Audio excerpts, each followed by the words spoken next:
Hi everyone, it's Rax, and as promised, we pushed solo yesterday, and I lost my Barbarian because when I copied my Necro over to the account, it erased my Barbarian, and I had to rebuild him completely. But we started at Greater Rift 113 and just kind of climbed the ladder, and I was able to clear this 125 before I ran out of keys. So let me walk you through this clear and explain to you exactly what I'm doing, because with the seasonal buff, the gameplay is kind of interesting. And then of course I will show you exactly how to build this character. And all three of my Barbarian videos are different.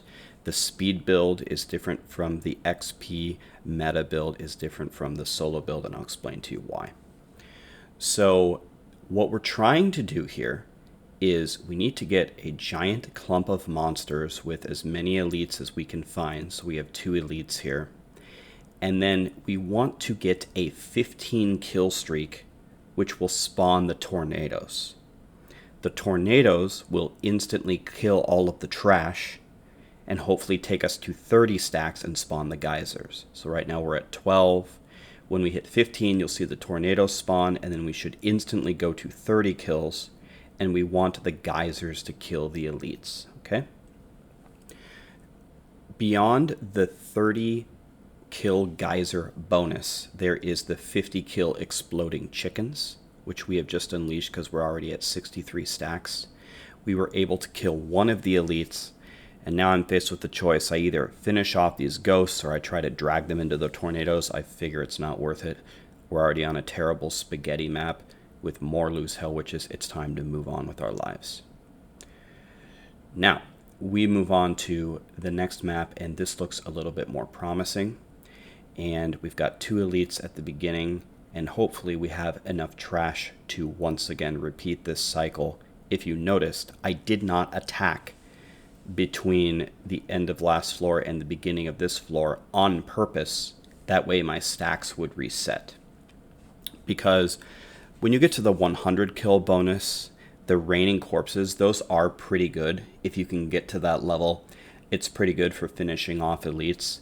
But really nothing beats the 15 kill tornado into the 30 kill geyser into the 50 kill exploding chickens. So after I do a pop, I usually just reset my stacks. Unless you're at the very end of the floor, and if you're at the very end, you can keep your stacks for the Guardian. Okay, so as you just saw there, we got the tornadoes, we got the geysers. It brought us all the way to 63 stacks. It gave us the chickens, but there's this one little zombie still alive. So what I'm trying to do is trying to drag him to these tornadoes and see if I can finish him off. That's by far the best way to finish an elite, rather than trying to kill him yourself, is to drag him into the tornadoes. So we're really going to be abusing the seasonal mechanics here. Notice how I purposely let my stacks fall off before taking the conduit, and now we move forward with the conduit. In all of the other clears that I did, going 113 all the way up to 125, I usually saved the conduit. I usually had a big clump of trash right there, and I just did my normal routine of spawning the tornadoes into the geysers, blowing up that pack, and then taking the conduit to finish that elite and moving forward.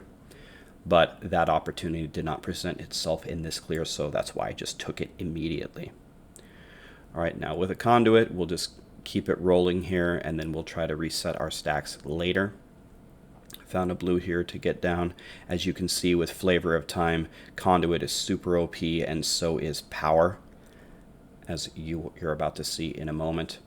But my conduit is about to expire. Let's get the raining corpses first. And now let's grab the shield, and you'll notice me purposely letting my stacks fall off. Alright, now we're ready to go. Wow, Blizzard must really want me to play this map, because here it is again. That's fine, this is a good mob type with fatties and zombies, and we have an elite right away. Now, I noticed this pack probably doesn't have 30 enemies. We're not going to get the geysers, so that's not good enough. So I move forward and drag everything along. To quickly explain what skills I'm using, I guess I should have done this in the beginning. Pretty much I'm just whirling around. I'm keeping Battle Rage and Wrath of Berserker up all the time. I use the spear, obviously, to move the monsters to make a giant pack. And you also have to take ground stomp to proc your Band of Might, but it also helps you clump monsters together. And you want to stomp where monsters are not, because that's what drags them and moves them around. If you stomp in the middle of a pack, nothing's going to happen. They're not going to move at all. Okay, so by now, you already know the drill. We reset our stacks. We get 15 to spawn the tornadoes. The tornadoes are going to kill enough to spawn the geysers. Hopefully the geysers kill enough to spawn the exploding chickens. If there's an elite alive, try to drag them into the tornadoes to finish them. And then reset your stacks. Okay, so we're at 28 right now. 30, there's the geysers. It killed one of the two elites. You see I tried to stomp and pull the chicken into the geyser, but the geysers last like 1 second, so it's very hard to do. So you know the drill. We're going to drag him into a tornado and see if we can finish him. So I'm very interested to know, what do you guys think about this gameplay? Because really, for most classes, it's going to be this. There's really nothing stronger at the highest levels than to just use these seasonal buffs to kill everything. It's almost like every single solo build is going to be a Thorns Necro. Because Thorns Necro, even though it's dead and is not going to be a build anymore for solo in this season, they would just make a huge clump and just sit there and fight, and then everything would just die. So it's kind of like they've turned solo into Thorns Necro for everybody. But this pop is going to be absolutely insane, so make sure that you watch the bar on the right. We're maybe, I don't know, 70% in. Watch how many kills we're going to get. So we reset our stacks like always. We're making sure to keep casting Ground Stomp to keep our Band of Might up. And as we start to accumulate the kills, we're going to get to 15, the tornadoes, the geysers, the 50 is the exploding chickens, the 100 is the raining corpses. We're going to move to the Oculus rings for extra damage. We're at 9 kills right now, and let's see what happens here. 11, 15, 18, there are the tornadoes, 35, 91, 147, 151. So after picking up the orbs, we went from like 70% progress to like, I don't know, 93-ish. And you'll notice I'm going to keep my stacks here because we're about to spawn the Guardian. Oh, and look what we got. A beautiful power pylon. Oh, yeah. So that's another very nice thing about the way that this works is after you do a really big pop and get a couple of elites down, usually you're rewarded with a pylon for, you know, all the progress that you've got. So if you're getting really close to the end, I would recommend keeping your stacks so you can mow the Guardian down. So same story as always, we'll have the mothers throw up their zombies and give us more stacks to kill with. Now here we're not relying on a kill bonus, right? We'll get the 200 bonus, which I believe is the treasure chests. If we can get that high, there we go, there's 200, there are the treasure chests, and goodbye. Alright, survey says you want a boss with ads to proc your bloodbath off of, but we got Raziel, but that's fine, we got a power pylon. Boom. With Flavor of Time, it lasts for 1 minute, so you can just pretty much take it right away. Whirlwind stacks stricken incredibly fast, so as you can see, he's getting melted pretty good. This is a 125 solo, and I'm seeing his bar get chunked pretty down, and you can see I have 245 stacks, which is 24% damage increase, so it was a pretty good idea to save my stacks for the Guardian. Okay. Ooh, he just one-shot me there, so I didn't have my Band of Might up, so now I'm going to make sure that I keep my Band of Might up, but he's going to get his ultimate attack, and I hope it doesn't kill me, but we'll just keep our Band of Might up and keep whirling around and pray. Raziel hits pretty hard. But we'll see how this goes. I believe. Ooh, Raziel, you gotta buy me dinner before you touch me like that, man. Alright, so he did kill me with his ultimate attack. Oh, there it is again. Ow. Ow. Okay, just gotta keep my Band of Might up. I'm a little bit scared of Raziel now. Trying to dodge one more ultimate attack before finishing him off. And yeah, so let me take you guys over to the gear and I'll show you how I built this and how everything works. That way you can push the solo leaderboards in Season 19 and show everybody who's boss. Alright, let's go over the gear to see how this build works. We're going to take the full waist set and we're going to take this to buff Rend. Whirlwind is just going to apply Rend and deal all of Rend's damage in 1 second from the new legendary power Ambo's Pride in Season 19.